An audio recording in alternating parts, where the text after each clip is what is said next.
You're listening to Ideas and Leaders podcast. I'm Elena Paweta, Executive Communication Coach and TEDx organizer. With each episode, I'll share with you communication tips and ideas from top business leaders to help you excel in your career.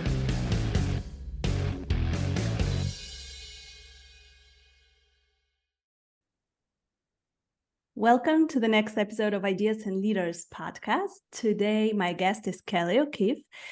She's an entrepreneur focused on helping women empower themselves economically. And I just love this topic because I think that we need to empower women financially more. Hi, Kelley. It's great to have you on Ideas and Leaders. Hi, thank you so much for having me. It's really great to be here. Thank you so much, Elena. So, Kelley, can you tell us a little bit about how and why you decided to start doing what you're doing? What motivated you? Yeah. Well, I saw myself not doing this. I saw myself moving up the ranks in corporate, but sometimes life has a way of diverting your path, and it's for the best. So I have been in corporate sales and sales leadership for the past 15 years, working with various tech firms that are global. My last position, I led a team of over 300 people globally, and really focused on strategic clients as well as software as a service, subscription models, and retention, customer lifecycle retention type items. So it's been a very broad spectrum. I've been obsessed with the sales cycle and the customer life cycle. I went and got my MBA and studied design thinking and really infused that into my sales approach and retention approach. And so, your question about how did I get here, I'll be 39 soon. And I've been on a fertility journey. And so I really came to a fork in the road, like so many women do, undergoing fertility treatments and trying to maintain a very demanding global schedule. Even working remote, some things are just not compatible. And I got to a point where my doctor said, look, you're going to have to choose your priority right now.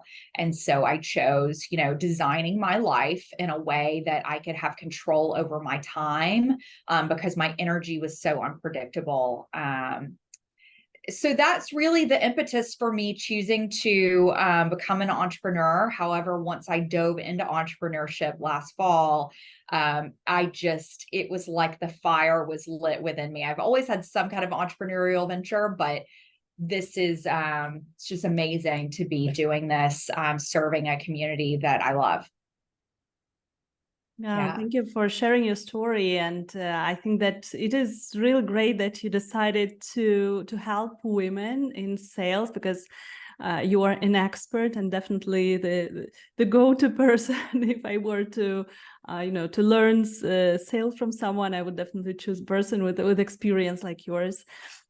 So why do you think that why you decided to focus on women? Why do you think that women need to drive revenue, to sell more? And do you see any gap here in this area? Oh, heck yes, there's a gap. Absolutely. But a couple comments here. I love this. I never have been someone who's I never have thought of myself as, sure, I'm a feminist, but I've never thought of myself as, female power, all the power to the females, that sort of mindset.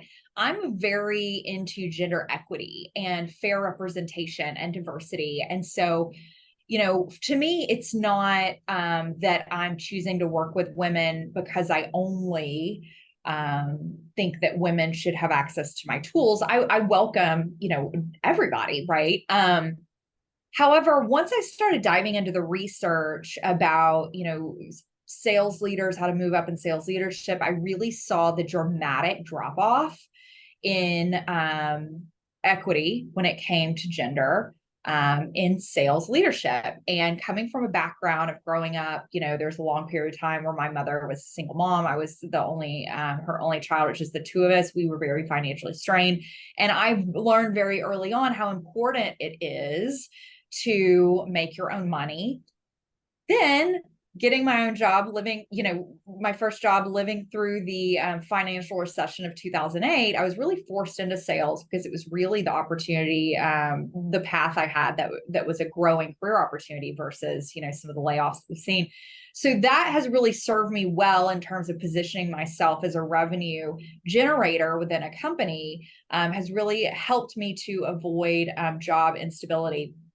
So I really believe that when we look at the numbers, and we can, go into that in a minute, with such a disparity in corporate of females generating revenue, I would just love to see more equity there. For me, going through the fertility treatments, maybe that's what brought about a very maternal desire. I would have these thoughts of, if I have a little girl, I don't want her to face the same things that I see happening. The world should be different in, 25 years when she's doing this, right? And so I just really have this visceral calling to make sure that, my offspring, my friends' offspring, this next generation does not face the same inequity in opportunity and revenue generation as we have. And I'm not saying that my employers were fabulous. It's always been amazing, but reading the statistics is just shocking.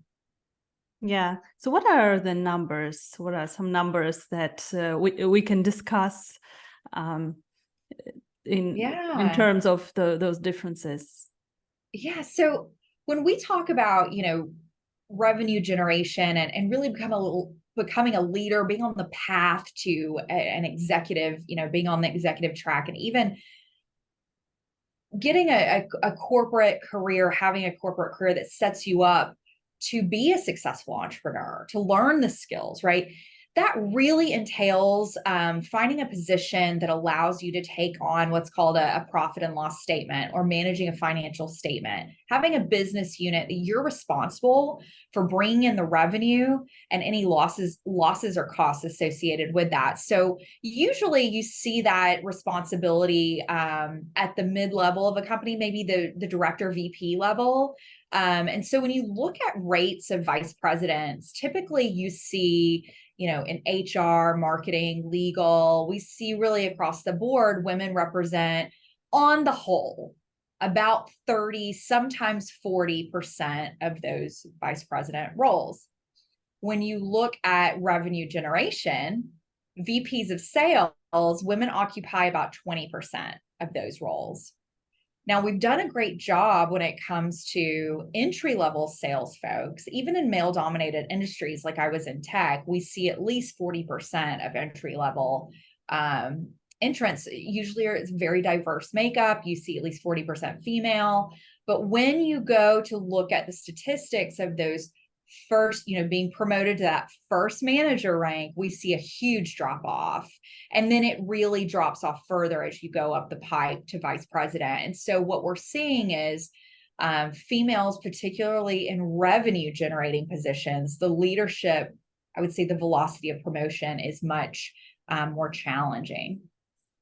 Wow. Yeah. So 20% women in sales. This is really, we have to do something with this. So do you think that we can do something? What can be done to have more gender diversity in sales leadership? Yeah. So the first is more research, because I'm not finding a ton of research on gender diversity in sales. I'm seeing, research published from, research published on the whole from very reputable institutions like McKinsey. They publish their Women in the Workplace report. You've got, the State Department has done a lot of great research on the effects of, women's economic empowerment. But when it comes to sales specifically, I'm really leaning on like job boards and their published, stats of gender filling these different roles. So I think the first is we need more research done in this area. So I'm very passionate about that. And I'm actually doing that research. I'm writing a book about this, and it really covers what I'm about to say next. We've got to start sharing our ideas and sharing what we're doing that's working. Women between the ages of 35 and 50, we really, regardless of if we have children or not, typically females stop networking. Either we get busy, we don't want to put the effort in, we're tired of it. I myself am guilty of that. And I think actually podcasting is an absolutely fantastic, wonderful way to network, as an example. But, it's hard. Women just stop really, we slow our networking efforts on the whole. And so I think we've got to start talking to each other and talking to the women who are generating revenue and maintaining a life, a balance, mental health, because it can be very frustrating and time consuming, et cetera, to do that and raise a family or take care of your elders, et cetera. And also maintain a good response time when clients have an emergency, et cetera. So I think, talking about it, networking is a great opportunity. There are really 5 main challenges that we see when it comes to women moving into leadership. And that really centers around recognition, feeling valued for the work that we do, gaining access to the right types of work that put us on that path. So that access to discrimination, really owning that P&L, getting a shot at owning that successfully, opportunities to have impact on our work hours or work flexibility. Usually women are dealing with, like I was, like hormone treatments, that your energy is just out of whack at different times of the day, or maybe we have different, some child care taking responsibilities and things like that may not fall on our domestic partner, depending on your situation.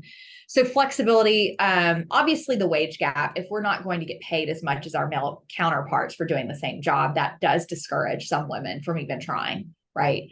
So I think that's important to take into account. And then also microaggressions play into that as well. Once you're promoted up the chain, usually there are less women there. Sometimes we see that it's more competitive. There's more politics at play. And you do see that, maybe folks don't, an example would be not assuming that you are as qualified as they are. Maybe you look younger, quote unquote, than they do. Maybe you present in a different way. Your leadership skills are more feminine, and therefore they don't feel as strong as some other types of leadership. So we have some things that are both specific to revenue generation, and then things that are more broadly just leadership challenges across the board. Yeah, so definitely we have a lot of challenges and a lot of issues in this area. So for our listeners who are listening to us, what can we do? So what can we do as women to kind of maybe take those positions and to generate more revenue for our company or for entrepreneurs, because many of our listeners are entrepreneurs. So how can we push this, the sales and revenue generation part? Because I know that for many women and for many entrepreneurs that I know and that I worked with, sales part is really challenging. It's really challenging because you have to be proactive. You have to be maybe a little bit aggressive with this. And what would you recommend that we start doing and stop doing to increase this percentage a little bit? Absolutely. And there are things that anybody can do. You do not have to have a background in sales. I like to say that I'm an accidental salesperson. I was a very shy individual growing up, never saw myself in sales. But I faced sort of, this economic hardship and the financial 2008 recession as I was starting out. And really the only jobs that were hiring and that I could navigate into were sales. So I just had to figure it out. Right. So I think that is a good thing, because now I'm able to counsel women, founders, startups, business units that are really looking to scale, but maybe the head of that business unit or owner is just not, they don't identify as a salesperson, right? So I think first off, that's actually your advantage. Not having being yourself and being authentic is what people crave. And so, I think that we've got to reframe that as really a gift. As women, leaning into our empathy, and again, every woman is different, every person's different. Some males are extremely empathetic, etc. But if we can tap into that more traditionally female attribute of being empathetic, if we can be empathetic to that customer, we will be miles ahead of any salesperson. Because if we really understand the customer, we go through customer journey mapping. I run a course that's a quarter long. It's an MBA, a sales MBA for business owners and entrepreneurs. And we focus on being extremely empathetic to that end customer, because when you can uncover opportunities to heal that person's pain a little bit better, more efficiently, with a little less pain and ease, you have a total advantage. You also have an advantage as someone looking at the problem with fresh eyes. So I think, those two things are extremely valuable. I'm a planner. A lot of salespeople just forge ahead and let's just go, go, go. And I think that's extremely wonderful. But if you're not built that way, if you're like me and you like to plan, that also can be your superpower. So in the Scale School, what we do is we look at the goal where we want to be and we work backwards. And I calculate out what are the exact activities I need to hit to get to that goal state. And we focus on making those activities quality interactions, quality activities, authentic activities. And you will find that your conversion rates will soar, because if you are yourself and you're intentional about what you're doing, you can absolutely be wonderful. I just say, put yourself in that other person's shoes. If you had a pain point and you needed to solve it and someone approached you, what would you find authentically welcoming or enticing about, how they would approach you? A lot of women struggle with their pitch, and they say, oh, the pitch, I get so nervous. I say scrap it. A pitch is when you're pitching someone almost cold. I really like to warm up my audience, nurture my prospects, add a ton of value so that they know exactly what uniqueness I bring to the table, what uniqueness I bring to their pain points. So then when we engage, it's not a cold sales pitch. It's a conversation just like this. And we're deciding if we're a mutual good fit for each other. So we walk through the steps of that. But I really do think that we get so many things coming at us these days that the last thing that we have attention span or bandwidth for is something inauthentic hitting us inappropriately. Yeah, absolutely. I totally agree with you that we have to be authentic. And as a communication coach, as a TEDx coach, I often work with people who want to prepare perfect presentation or perfect pitch. And I always say that let's start by being yourself, by acting yourself, by being natural and authentic. And then we'll think about the message, because message, it can be not perfect in the end, but we need to be authentically ourselves. So I think that it works in sales as well, because when we show up authentically as ourselves, not as this salesperson who just learned the questions that they have to ask, and it sounds, I've been on several sales calls like this where someone was offering their services and I would hear the same questions that, I learned some time ago myself, that, oh, you have to ask them about their pain, you have to ask them about this and then about this. And I'm like, come on, let's just, skip it and let's just talk as normal people do. We don't have to go through this script.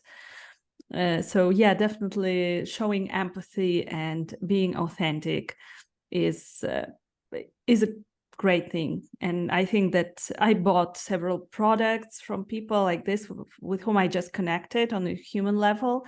And I also feel that when I have calls with people who want to work with me, if we connect on the interpersonal level, then it is better to work together later on. Yeah, it makes it more fun, and we need a little fun in this life. There's enough negativity all around. I'm definitely not saying that. I think there's a good way to make sure you're talking to the right prospect. There's a lot of research you can do on the front end to make sure that you are approaching a person that probably has a higher likelihood of needing your product or service or having that specific pain. So I think a lot of times we forget about that first step of doing. I like to spend the time doing the research first, just because to me it saves a lot of time, effort, and energy on the back end of wasted time being in meetings or traveling for meetings or calls that it's just not going to be a match. I think doing your research shows respect for your prospect. I think the marketing stat is only 3% of anybody in any given industry is like in the market at that time, right? But 97% of them could be in the market at a later time, right? Or they might know someone who's in the market at the current time. So really connecting with an individual as another human and being specific about what it is that you do and how you help people is going to be your silver bullet. And the more specific you get and clear about how you help people, because people's attention spans are so short now. We don't have a lot of bandwidth for that. So it's like, all right, I help women that are business owners looking to scale their businesses. Like, it's exactly what you do. Like, get it short, simple. And I'm sure you are incredibly gifted at this, Elena. So, all about this, and I'm sure your followers do too. But I think that also works in our favor, in being very specific and grounded in what we're aligned to. I have to believe in what I'm doing or selling, or else you can forget about any sales coming from me. Because if I don't believe in it, it's just not going to come through. And I think if you're selling and it doesn't feel right, that's when you take a step back and you really evaluate your purpose. Why are you aligned to selling this? What problem does it solve? Do you feel, is this helping your soul by selling this, right? I don't care if it is a software product. It could totally help your soul. It could help, some sort of, medical software, or there's a million different, tech solutions out there, or any type of solutions that may seem like they don't help the world, but they really do. So I would really encourage you to find how you're connected to what you're selling, and really spend some time thinking about why it's so important to you. Mm-hmm. Yeah, definitely. We need to make it really clear for ourselves so that we can be clear with our potential clients, right? Exactly. So Kelley, let's to sum up our conversation, let's suggest our listeners, hypothetically, if they would approach you and they would want to increase their sales, what steps would you recommend? So you mentioned doing your research and finding those potential clients. You mentioned making sure to be specific about what you're selling. Any other things that you would recommend to actually generate revenue in the next couple of months for our listeners? Absolutely. Set a goal. Number one, you have got to set a challenging yet attainable goal for a few reasons. It will help you build confidence and keep the momentum going when you get there. But it also allows you to work backwards from that goal. That's step 2. Work backwards and figure out how many activities you need to perform to reach that goal. So you'll know your conversion rates. You'll say, okay, I think to close 5 customers this quarter at X price point, I need to make this many phone calls, have this many on-site meetings, and so forth. So really boil down those numbers so they're super clear. And then 3, get aligned to what you're selling. Understand exactly your purpose for selling this, how it benefits others, how it benefits a cause bigger than yourself. I think that's going to go a long way. And then, 4, really hone in on your customers and do that research. Make sure you understand their pain points. If you're selling at a broad level to lots of people, concentrate on your target avatar, your target customer. If you're selling to just a few, maybe even one strategic customer, I would encourage you to learn as much about them as you can, read their financial reports, talk to people, just get as much information as possible. That will help you so much along the way. And then, lastly is really keying in on that, on using their time wisely.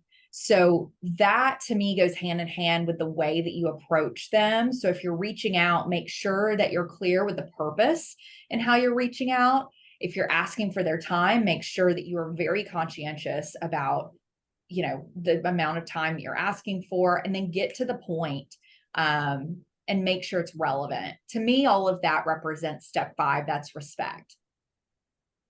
Perfect. Yeah. Perfect. Thank you so much for those tips, actionable tips. So dear listeners, please make notes and set a goal for the next couple of months. I'm definitely now more motivated to set goals in my business, because sometimes I set a goal for a year or a quarter, and sometimes I just don't. I go with the flow, and whatever happens, happens. And then I don't have any sales, and what is happening? And then I always need to remind myself that it really works. If you set goal, if you plan those actions, activities, what you need to do to achieve the goal, then in the end, it works. Yeah, it does. I think if you can set a metric and assign meaning to that metric, why are you trying to achieve this metric? How are you helping these folks? And then really qualifying that through I like to do vision boards. I do them every half. I say, what do I want to feel like, look like, be doing at the end of this half? And I put it in front of my my wall here behind my computer, so I can look at it every day. You'll be amazed at how that visualization helps as well. Yes, definitely. We need to have more of those reminders and visual reminders of our goals, not to forget in which direction we're going. That's right. Yeah. So, Kelley, if our listeners want to learn more from you, want to connect with you, ask additional questions, where can they find you? Absolutely. Come find me on LinkedIn. I'm sure we'll link up my page with yours. It's Kelley O'Keeffe, and feel free to send me a message. I'm on LinkedIn every day. And I'm hosting a free workshop coming up. So you'll find out the details, my LinkedIn page, and, excited to just meet your audience, engage with you guys. And if you're interested in my mini sales MBA or scaling your business or sales team, just shoot me a note and we'll figure it out. Sounds good.